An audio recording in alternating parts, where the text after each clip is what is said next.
రిలేషన్‌షిప్‌లో గొడవలు రావడము మంచిది కాదండి. 2 ఆన్సర్స్ నేనని అడిగితే. గొడవలు రావడం అనేది ఇట్స్ ఎ సర్వైవల్ ఇన్‌స్టింక్ట్స్ అండి. It's okay. Part and parcel of life. అంటే అదొక భాగం లైఫ్‌లో. గొడవలు రావాలి, వచ్చినప్పుడు కొన్ని ప్రాబ్లమ్స్ సార్ట్ అవుట్ అవుతాయి.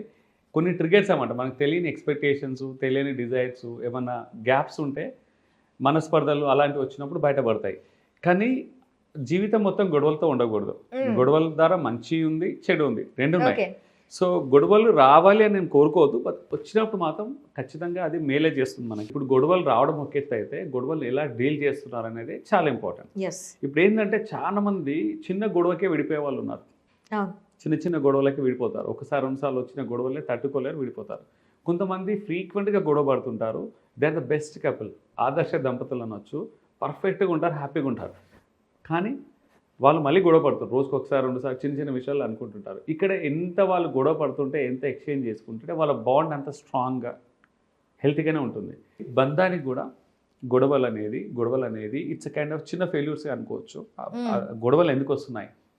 గొడవ ఫస్ట్ ఆఫ్ ఆల్ ఎందుకు వస్తుంది? గొడవ పక్కన పెట్టండి. కోపం ఎందుకు వస్తుంది మనిషికి? కోపమే నెక్స్ట్ వర్షన్ గొడవ అండి. ఇంకేం లేదు. ఓకే.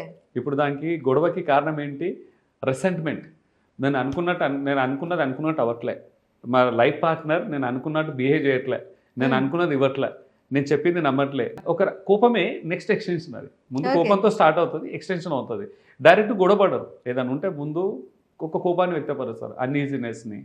ఓకే. ఒక రెసెంట్‌మెంట్‌ని వ్యక్తపరుస్తారు. అయినా గాని అది ఫిక్స్ అవ్వట్లేదంటే గొడవలకు దిగేస్తారు స్ట్రెయిట్ అవే. ఓకే. నెక్స్ట్ లెవెల్‌కి వెళ్ళిపోతుంది. ఎస్కలేట్ అవుతుంది. సో, ఇక్కడ కోపం రావడానికి, ఒక చిన్న గొడవ పడడానికి ఏది అనుకున్నట్టు అవ్వట్లా. ఎందుకు అవ్వట్లేదు? మేబీ ఎక్స్‌పెక్టేషన్‌లో అలైన్‌మెంట్ లేదు. నేను ఒకటి ఎక్స్‌పెక్ట్ చేస్తున్నాను. లైఫ్ పార్ట్నర్ ఒకటి ఎక్స్‌పెక్ట్ చేస్తున్నారు. ఆ గ్యాప్ అనేది అప్పుడే బయటపడుతుంది. ఇక్కడ ఏంటంటే పాజిటివ్ సైడ్ ఏంటంటే గ్యాప్స్ ఏంటనేది తెలుస్తుంది మనకి. నెగెటివ్ సైడ్ ఏంటంటే ఈ గొడవ రాగానే విలువలన్నీ పక్కన పెట్టి, ఒకరి మీద ఒకరికున్న రెస్పెక్ట్‌ని పక్కన పెట్టి, బంధానికి ఉన్న వాల్యూ పక్కన పెట్టేసి, ఆవేశంలో దిగేసి నేను గెలవాలి, నేను ప్రూవ్ చేసుకోవాలి, అలా ఎలా అవుతుంది? గెలవడం పక్కన పెట్టు. నువ్వు ఇలా ఎందుకు చేసావు? ఎలా చేసావు? నేను గెలవద్దు, నువ్వు గెలవద్దు. నువ్వు సఫర్ అవ్వాలి. నేను సఫర్ అయినా నువ్వు సఫర్ అవ్వాలి.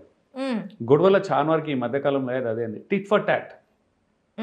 నేను బాగా ఎమోషనల్‌గా సఫర్ అయినా నువ్వు కూడా ఎమోషనల్ సఫర్‌గా. నేను ఇంత నష్టపోయాను, నువ్వు కూడా నష్టపో. సో, ఇది గొడవలలో 2 సైడ్స్ ఉంటాయండి. Ups and downs. సో, ఇక్కడ ఏంటంటే పాజిటివ్ తీసుకున్నప్పుడు పాజిటివ్ చాలా ఉన్నాయి. కానీ గొడవల ద్వారా నేర్చుకోవాలి. అది చాలా అండి అండర్‌లైనింగ్ మీనింగ్.